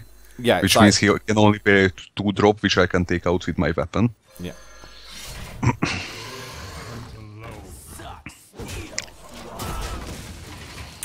So he's at 5 mana now, so, counting up to 7 as most mages do. Yeah. But if we can force a situation where he basically has to flame strike to stay alive, I don't think that that's going to put us in a bad situation. No, because I'm 3 up in value because we've got. Oh no, he has 6 cards, so I'm 2 up in value. Basically, I have 5 cards in hand and 3, some things on board. Yep. And our Fen Creeper's going to get frozen. Yeah, it's gonna get frozen, but on the other hand, I'll be able to take it down with a multi-shot probably. Yeah. And I mean, if he doesn't make a guy this turn, that's going to be bad news for him. Yeah. And I remember that I majorly screw up here because I miscalculate my mana. Ah. I see. Oh, you think you can make Violet Teacher multi-shot and fail miserably? And I can't. So that's a little bit embarrassing. So that awkward moment is awkward, yeah. Yeah. Although it doesn't work out that badly because I'm fine sacrificing one of my minions because, I just, make Flame Strike bigger if I wouldn't do that. Yeah. So maybe even keeping the weapon and killing the 3/3 might be an option, although I don't really like that. Yeah. I hope you like my invention. And here comes the necessary Cone of Cold before Flame Strike. Yep. And that's really interesting because what do you make of this play? Well, if he's playing Arcane Missiles, that sort of signals that he might not have Flame Strike. Yep, my thoughts exactly. Yeah, if that's the way he's doing it, I don't think he has Flame Strike. If he's doing, I mean, it'd be a pretty sick bluff if he did have Flame Strike and just did that. It's one of those interesting situations where like a bad player will just cast it because he has it, Whereas a good Yeah. player might cast it just to go, well, my opponent, did he just top deck that? Yeah, he just stopped like that. Yeah, they're like, you know, a good player might actually do that because they go, if I do this, my opponent might think I have Flame Strike. Yeah, but is an arcane missile really worth that much? Well, it Maybe. it maybe is. But I mean, I played quite heavily into Flame Strike, so probably yes, it does. Yeah. Because I was thinking the same, and I, just played out all my minions to create a lethal situation, and Whereas If of he course, didn't contact me. I did the reverse of that in an arena recently. You know, basically a case where I went, I basically represented Flame Strike when I didn't have it, and my opponent just ignored me and threw down like 4 guys with 2 toughness. yeah. And it was just like, well played, I don't have Flame Strike. You know, he's just there just going, why can't like I have Flame Strike this one time? Yeah, on my Hungarian channel, when I do stuff like that, I usually get the comments that I'm overestimating my opponent. He enrages that guy for us. It's like awesome. Yeah, but we already played our weapons, so it's not that important. And like, actually, You know, it's like, that's a why, really interesting turn. Yep, go ahead. you know, it's a case like, why would you enrage your opponent's guy who has an enrage? Although he is... Well, because he has Flame Strike. He pinged the guy because he has Flame Strike and wants to Flame Strike ping now, and I didn't realize it in game. yeah. And it could also mean that he originally had Flame Strike, and then the Arcane Missiles was a really interesting play. Yeah. Yeah, obviously Because we the did other one over- dies to Fireball. Why would you play that Yeah. one? or Flame Strike ping or anything like Yeah. that. Or even to a Frostbolt, because he Frostbolt pings and pings again. So it dies for basically a 2-mana spell. Yeah, like 5 toughness for 7 mana isn't good, but through 2 Flame Strikes and actually playing into the second one, it's like I think. Well, that, I played into the first one. as well, yeah, but I mean he top decked the first one, but it's like, you know, I think the first Flame Strike, I mean, it very well could have been a bluff with the arcane missiles, which if it was, I think was actually a really good play. It's like, yeah, it was a brilliant play actually. If it was with that reason, I'm not sure. I'm just actually not sure it was. Yeah, it's like if he did have Flame Strike in hand, I actually think that that's a really good play to throw the arcane missile out there, because it's not going to do you that much good that late in the game, and if it gets your opponent to commit to the board. Commit more stuff to the board because you're going, he doesn't have a Flame Strike, then that's just really good. The second Flame Strike he pretty much telegraphed and we just walked into. I'm just intrigued that he hit your Kodo and not your... Sorry, he hit your Spiteful Smith and not your Kodo with the Fire Blast. Because if he did and we had like a second Eagle Horn bow, it would have been like, thank you for the 5-power weapon that you've just given. Yeah, but I mean, all the hunter weapons are rare or better, or rare or rarer. How do you say that? Rare or rarer, yeah. It's like rare or higher, so it's like rare or epic. Or is there a legendary hunter weapon? There are no legendary weapons at all. I thought There are just Doomhammer legendary. I thought Doomhammer was legendary, wasn't it? Or Doomhammer is epic. Oh, right, fair enough. And I actually went really greedy here, not coining out a 3/3 and also not coining out the multi-shot here. Yeah. I was thinking if he had 2 normal Now minions. it's like Blessing of Kings, my 2/3, and bad things happen. Well, that's not really that big of a problem. Yeah, it is. Yeah, it is.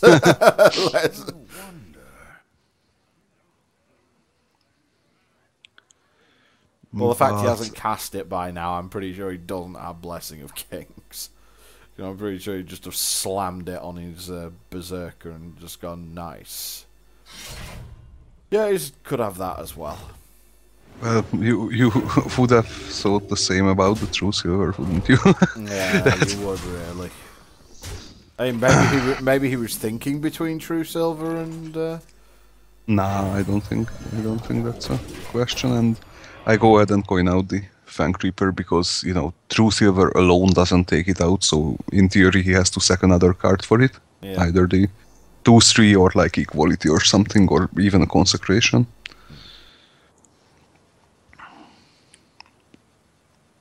So basically True Silver doesn't get him extra value. But what does is Cult Master. Yeah. Wow. Oh boy. And wait for it, because it doesn't end here. Because, you know, I have the solution for it. Multi-shot, the board is clear, and, you know, we're equal on value. Oh, obviously no. the one with Divine Shield, you're going to hit that with multi-shot now. But I have to play multi-shot because, you know, I have to get rid of the 4-2. No, 66% chance. He can have some more cards instead. Yeah, I think we're just screwed here. I don't think there's much We really are. It's like we need Unleash the Hounds and now. Yeah, and preferably with the Starving Buzzard. Yeah. But we only draw one card a turn, so that's an issue. Yeah, it is, but Charge, please. I don't think Unleash alone would bring us back with the 2/7 on board, and us not having any kind of removal. And we get the worst one out of all. Again, you know, we hit that 33% chance of yours again. Yeah, I seem to suffer with 66% chances. Sucking up the place with those shots, like be it Mad Bomber or be it Animal Companion or be it something else. It's like come to Caravel Gaming and watch stuff go wrong.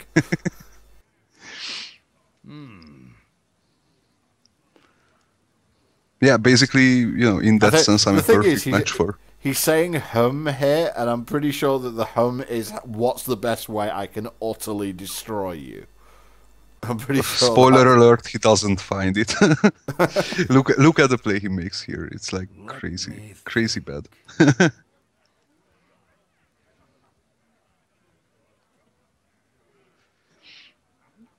Well, first he thinks for a long time. It's like when someone tanks for ages and then makes the wrong play. I mean, like, I know for a fact that I've made some bad plays a lot of the time due to, well, probably acting too fast. I think is one of the main reasons that one of the main reasons I make bad plays. But when you tank for like 3 minutes and still get the play wrong, it's like, come on. So he could have taken out the beast on the board, but he decided to take out the Razor Fan Hunter. Then he decided to draw the card on his last move. So it's, you know, it's not like he's drawing a card and then deciding on what to do. He drew the card last, and also didn't take out the beast. So. Yeah, it's like, God, kill that Hunt Master and then figure out what we're gonna do after it. Yeah. Probably just get murdered by that. What do you call it? By the Berserker. Yeah, I mean, at this point, you know, there's basically nothing I can do. I can play the Core Hound, but that trades with the 5/5, and if he has a Humility or a Peacekeeper for it, then I'm even more better. screwed. Yeah. So yeah, I mean, at this point, it's, you know, for how much longer can I survive? Yeah, let's play that kind of game. It's pretty academic at this point, isn't it? Yeah. Unless his hand is absolute rubbish, it's pretty academic at this point. Really, a Divine Shield as well.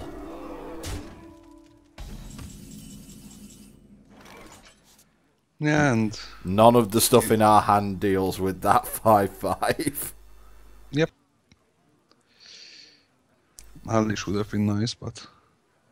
Or Mind Control tech, but we don't have any in our deck. It would have taken the 1/1, you know it. You know, one can hope.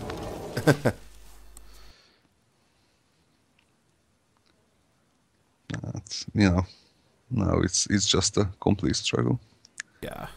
Basically what happened is that we came up against a really good Pally deck. Or not necessarily really good, but like an above average Pally deck. Yeah. Which you can expect at 8-1. And also we probably got a little bit greedy on a couple of occasions. Yeah, maybe in the early game I got a little bit greedy, but Yeah, see, this is when Gnomish Inventor's quite good, but by this point the game's like long gone. yeah. Gnomish Inventor is good when you have already won the game in Shocker.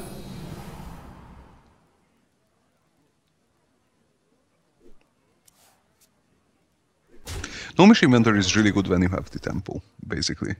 When you don't need to support your minions for tempo, but when you can keep the board control for one turn, because that it actually creates minions. Also, it's really good with guys that can deal an additional damage for 2 mana. So with mage and rogue and guys like that, because then it becomes quote unquote 3/4. So. Yeah, I like Gnomish Inventor. It's pretty good. It draws a card, you know. That's your excuse for everything. Not everything. Just but most most things. of the stuff, yeah. So I think that what's it got for this? We're probably going to let you loose on producing some individual videos as well as some dual commentary videos as well. I think that quite a lot of the guys who are a lot more beginners into the game, or people who just found the channel, will actually, or hopefully will actually enjoy the dual commentaries, because you do get sort of, hopefully I'm asking some of the questions that a beginner would ask, considering I pretty much am one. And hopefully we can get you to keep producing stuff for us, because I mean you've managed to get 8 wins out of this deck somehow. And so far. Yeah. Well, I mean, I'd like to, be a content producer for you guys. It's just me not being native and having basically no experience in foreign video making. My mind is not necessarily processing all the information that well. Yeah, I mean, it's like I think for the first few, it's always going to be a good idea to have you run dual commentary with everyone. But if you're up for doing more, then we'll certainly oblige that, and hopefully you guys can provide us with some good feedback as well. Yeah, definitely. Feedback is kind of the most important thing. So yeah, looks like this pally's come out of the gates quite quickly. Yeah, but we've got Unleash, so yeah. Unleash is always good in these situations, and we can actually we can choose between the Bluegill and the Dire Doggy. Yeah. I think Bluegill is actually better because... Is the animal companion all creatures you control get +1/+0? Yep, it is. Pretty good. And I actually messed this up because I should have taken the 1/1 out with the 2/4. Yeah. And just go for face with one of the 2/1s. But I messed it up. So yikes. That's a little bit scary with no silence. Yeah, and my kingdom in the deck. My kingdom for a silence. It's like, when Twilight Drake's good, when your opponent doesn't have a silence. That's when Twilight Drake's quite good. And that's exactly the case here. Yeah. Like, we can take it out with 2 of our guys, because we can buff the 4/6 up next turn. Yeah. Because I mean, if he doesn't have a buff for the Twilight Drake, he cannot take the 5/6 out this turn. Yeah. Or like Consecration or something, but that would be a little bit wasteful, I think. It just makes a second guy would be okay with it. Yeah. That's awkward. It's actually pretty good for my multi-shot. Well, yeah, it's pretty awesome for the multi-shot. Depends what he's got on top of that, though. If he makes 2 more guys, we're just like, oh, really? Or if he does that. Or he does that. Yeah. That's also a minor issue. Yeah, we can take. We can still both kill out. it, though, right? Yeah, we still kill both. Yeah. Yeah, but we are really behind on value at this point. Yeah. Like, we'll have a 2/2 on board and 3 cards in hand, and he has 5 cards. But he will have 6 cards in hand after he draws. So Yeah. I'm not expecting anything good out of this. It's taken a lot of effort to kill a Twilight Drake. Yeah. I mean, that's okay got- because he's not putting anything on the board, but I mean, he is just drawing cards. Yeah, but he will put something on the board, even, just a 1/1. A 1/1 is a huge trouble for us because we can't play the Dragon Link mechanic. We have to face the Kodo, basically. Yeah. We can't wholeheartedly play the Hyena. So even like a 1/1 is such a huge tempo advantage.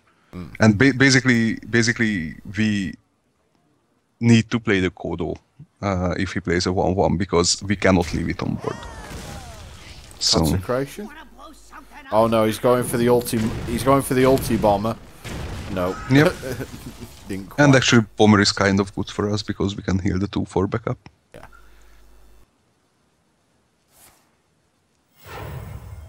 Reporting for duty. My eyes are open. Don't mess with us. And I actually decided to leave the 1/1 on board, which is interesting. I probably was a little bit greedy here. Also, I'm playing into mind control attack, which is not the best. Although I have pretty crappy minions, so Yeah. if he was mind control attack, Have a 1/1. yeah. But instead he has equality cons. So Ouch. Well, that pretty much does for us. For duty. If he has anything Yeah. decent in his hand, he can follow yeah, unless up it's with. like 4 shield bearers, it's good game. I mean, War Golem's pretty fat. Yeah, but he probably has some kind of solution for it. I mean, he still has 3 turns to live. Yeah. Well, actually 2 because we can ping every turn, but now he has a lot more turns to live.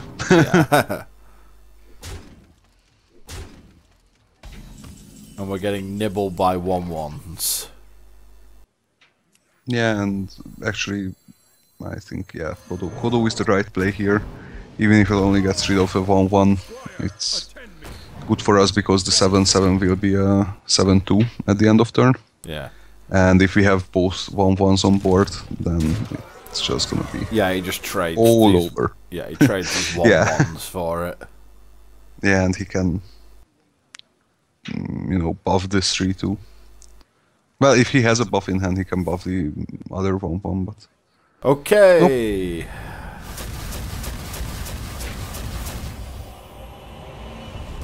That didn't go well for us. Oh, no, the 2/2 is intact. Oh, a cult master, eh? Yeah. Because Why was not? the best top deck that you can get when you have minions on board and no cards in hand. And as a Pally who can draw cards out of his recruits. Yeah. So basically he can draw 3 cards for 2 mana and create a 1/1. We're still living. We're still here. Yeah, and I sacked the Kodo in so I could buff the Hyena. Yeah. Because otherwise the Hyena is in consecration range. Yep. So even though the Kodo had 1 more attack, I sacked it. Yep. Makes sense. But it gets hammered anyway. And he has True Silver. And we're off the top. Yeah, and he has 4 cards in hand, so... We're basically not winning this one unless we get utterly lucky. That's not utterly lucky. No, and actually, utterly lucky in general. With our deck, I'm not sure if there is anything we can do. No. Or we can top deck. I'm pretty sure we can't. I mean, unless Yeah. he just has nothing and our ogre goes all the way. Yeah, but that's pretty unlikely. Oh, he's And- pretty much got my deck from last time. It's like all the Hammer of Wraths. Yeah. Oh, there's 2 more turns for him to live. Well, a lot more turns because after I hit the Well, 2 bad cards and a multi-shot. Well, Stone Task War is kind of equal to multi-shot. With the multi-shot, we only win, the 1/1. Yeah. Because the Stone Task War takes the Divine Shield off anyway. So, in terms of value, they are kind of the same. And there's the Consecration. I've got a huge card. That's embarrassing. Yeah, it's basically game over. And we top deck probably the best card that we could. Yeah, it's like just we're holding on. That's what we're doing. We are holding on for dear life. Till he makes like Leroy or something. Just breaks us.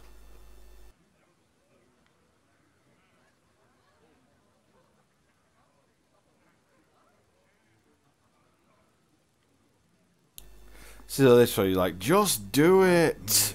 We're waiting for you to kill us for like 5 turns. It's like, for God's sake, just do it. You have 4 cards in hand. One of them must kill us. Even if not killed, just secure the kill. And I think it was a really, really stupid of him not to kill the 4/5. Because now if I top deck, some kind of direct damage like 5/2 Charger, the Rocketeer, or anything like that, he's dead. Yeah. Why did he have to put that 8 damage in? Why? He just did. There's absolutely zero reason to do that. So anyway, 8 wins. I think that was pretty good for that deck, really.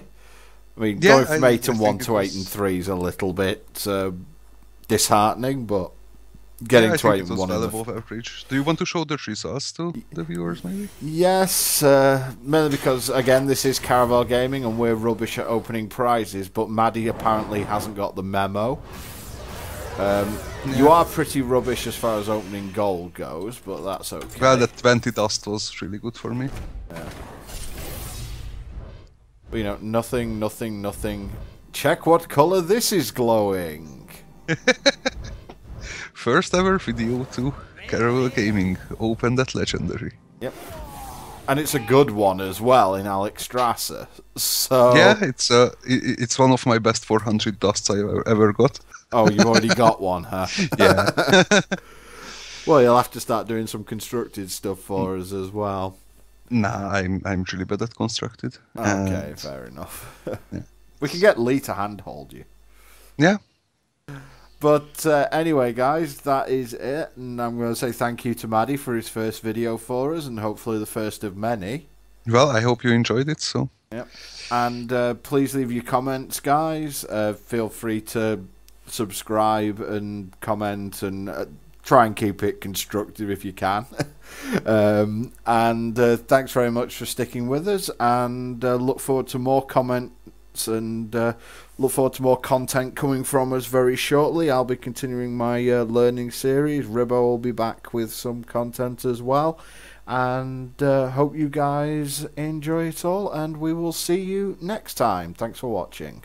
Thanks for watching. Bye.